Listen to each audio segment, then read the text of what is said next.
काली थिला पखाल दिवस घरे घरे बेस धूमधाम रे ओडिशावासी पखाल दिवस पालन करछंती। केउठी पखाल सांगकु माछ चिंगुड़ी तो आउ केउठी पखाल सह साधा उपरे प्रस्तुत हेउछि विभिन्न डिशर्ट। हेले एठी देखिबाकू मिलिछि टिके नियारा दृश्य। केवल जे गतकाली मनीष पखाल दिवस पालन करिसेंती ताहा नुहे, बरं गोमाता भी एठी केमिति पखाल दिवस पालन करुछंती टिके दृश्य को देखंतु। जे दृश्य देखिले आपण भी आश्चर्य होइछिबे। पखाल दिवस को भी बेस धूमधाम रे पालन करिसेंती गोमाता। पखाल सांगको कदली पत्र रे सजा होई रहिछि फळी की फळी आइटम, जाहाकू मन शांति करी खाइछंती गोमाता। आ से मध्य ए पखाल दिवस को बेस आनंदर सहकारे पालन करिछंती।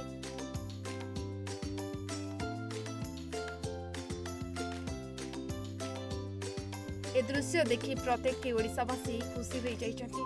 एभଳି एक प्रयास समस्तक पई एक बड़ उदाहरण सृष्टि करिछि। हदसकंतु ए दृश्य हेउछि कटक तीनी घरिया मधुसूदन नगर रे देखिबा को मिलिछि। एठी मनीषक रुचि अनुसार नुहे, बरं गोमाता पई प्रस्तुत करा जाइछि स्पेशल पखाल मेनू भितरे पखाल संगकु रहिछि विभिन्न प्रकार तटका पनीपरिबा, तरबुज, कोसला शाग, बंधाकोबी, कंचा कदली इत्यादि को प्रस्तुत करिसेंती मधुसूदन नगर ई महिला माने। हाँ आज्ञा, ग्रीष्म ऋतु समय पखालर बेस मजा नेउछंती कथा कहि पारुनथुबा ए गोमाता माने। हिंदू धर्मर आराध्य देवता हेउछंती गोमाता। सबुदिन सेमानकर पूजा अर्चना करबा सह सेमानकर प्रति एभଳି भल पाइबा रहिबा दरकार बोली कहिसंती मदन मोहन निवासी ए महिला माने। पखाल आमे जेंति घरे एक्चुअली आम ओडियांकर प्राण होउछि पखाल।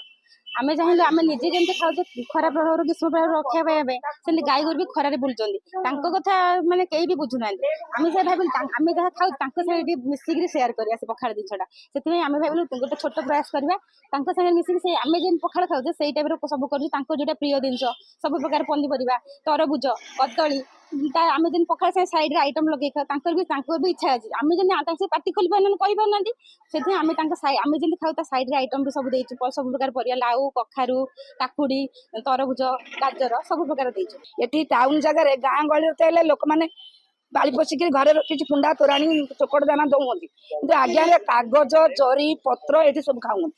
तेनु एठी निश्चिंत भाबरे सबुदिने गोटे दांडे कुंड रखिकरी आम गोमातांक पई ये हेले भगवान आंको गोमातांक देहरे 33 कोटी देवा देवी बसवास करती। आज्ञा तेणु आंकु सबुदिने आम जेतिक आम खाद्य पेय कि आमे आमे खाऊचे भात तांको तोराणी देउचे, पेज दबा, शाग आ काकुटी काटिचु, कदली, कोबी आ तरबुज सब काटिकी तांको पई जेंति आम घरे जेंति भजा पखाल सब करछु तांको बेस करछु।